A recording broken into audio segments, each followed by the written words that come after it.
Winnie's Midnight Dragon.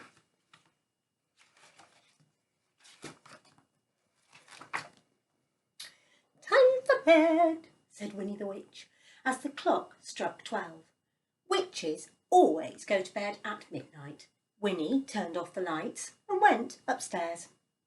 She brushed her teeth, washed her face, put on a nightie, and climbed into bed. In 2 minutes, she was snoring.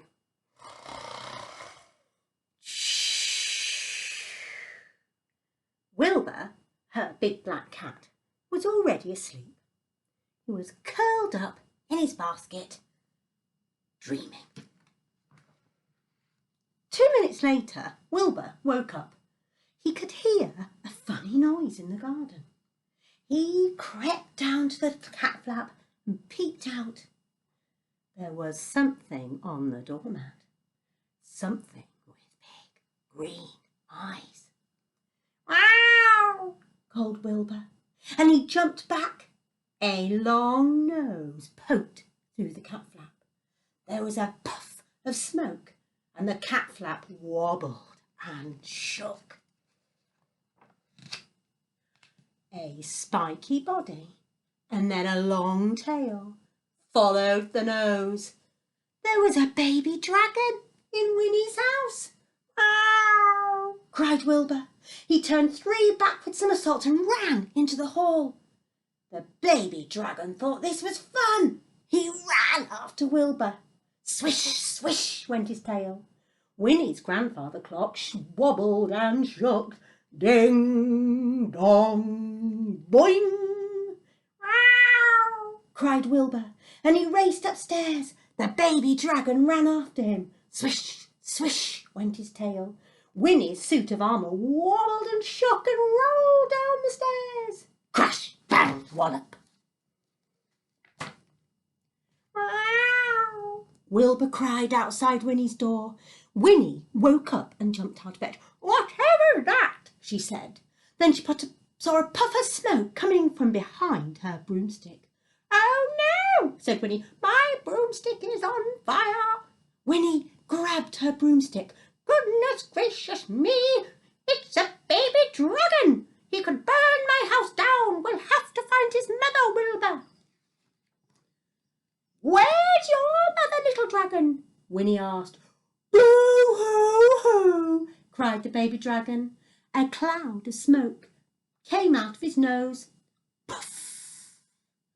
Then Winnie had an idea.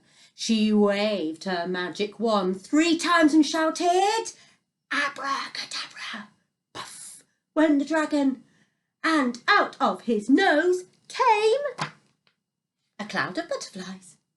Puff, puff, puff went the baby dragon, who was very surprised. There were butterflies everywhere. Wilbur loved chasing butterflies. The baby dragon loved chasing anything. Smash went Winnie's best bowl. Splash went the vase of flowers. Crash went the table. "That wasn't such a good idea," said Winnie, and she waved her magic wand again and shouted, "Abracadabra!"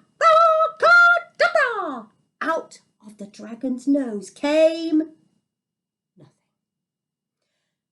"Good," said Winnie. "Now let's get some sleep." But the baby dragon didn't want sleep.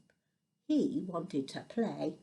"Bother," said Winnie. "We'd better find your mother right now." She got a torch and went out onto the roof. "Yoo-hoo!" she called. It was quiet and dark on the roof. "Yoo-hoo!" she called again and waved her torch. Suddenly there was a flash of fire and the sound of great wings. The baby dragon jumped up and down. "Mama!" he called. "Yoo-hoo! Yoo-hoo!" called Winnie. But the baby dragon's mother didn't see them. Then Winnie had a wonderful idea. She grabbed her wand, waved it 6 times and shouted. And there, above her house, was an enormous moon. The mother dragon came swooping back. She swooped down and scooped up her baby. "Wait a minute," called Winnie. She waved her magic wand and shouted. Puff went the baby dragon, and smoke came out of his nose again. The two dragons flew high into the sky and disappeared. Winnie waved her magic wand and shouted, and the enormous moon went out. "Now let's get back to bed, Wilbur," she said. Winnie climbed into bed and shut her eyes. In half a minute she was snoring. Shh! Wilbur was already asleep in his basket. Just then the sun rose. The night was over, but Winnie the witch and Wilbur were fast asleep.